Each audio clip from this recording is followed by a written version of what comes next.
Mais pour mieux comprendre ce qu'est la réunion du fin février, pour en saisir le fond d'éternité, il faut désormais appeler ces hommes par leur nom.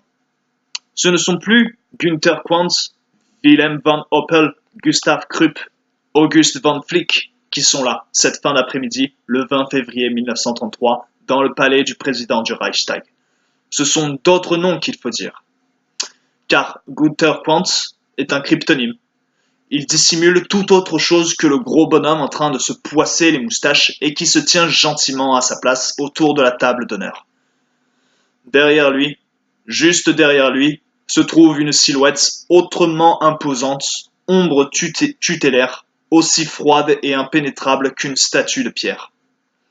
Oui, surplombant de toute sa puissance, féroce, anonyme, la figure de Quanz et lui donnant cette rigidité de masque, mais d'un masque qui collerait au visage mieux que sa propre peau, on devine au-dessus de lui Accumulatoren Fabrik AG, la future Varta, que nous connaissons puisque les personnes morales ont leurs avatars, comme les divinités anciennes prenaient diverses formes et, au fil du temps, s'agrégeaient d'autres dieux. Tel est donc le nom authentique des Quanz, leur nom de démiurge, puisque lui, Gunther, n'est qu'un tout petit tas de chair et d'os comme vous et moi, et qu'après lui, ses fils et les fils de ses fils s'assieront sur le trône.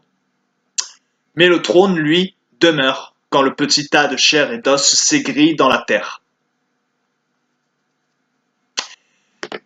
Les 24 trônes des anciens. Ou plutôt les 24 anciens qui ont leur trône autour de Dieu. Ainsi, les 24 ne s'appellent ni Schlitzer, ni Witzleben, ni Schmitz, ni Flink, ni Roster, ni Eubel, comme l'état civil nous incite à le croire. Ils s'appellent BASF, BASF, Bayer, Agfa, Opel, IG Farben, Siemens, Allianz, Telefunken. Sous ces noms, nous les connaissons. Nous les connaissons même très bien. Ils sont là, parmi nous, entre nous. Ils sont nos voitures, nos machines à laver, nos produits d'entretien, nos radios-réveils, l'assurance de notre maison, la pile de notre montre. Ils sont là, partout, sous forme de choses. Notre quotidien est le leur. Ils nous soignent, nous vêtent, nous éclairent, nous transportent sur les routes du monde, nous bercent, et les 24 bonhommes présents au palais du président du Reichstag, ce 20 février, ne sont rien d'autre que leurs mandataires.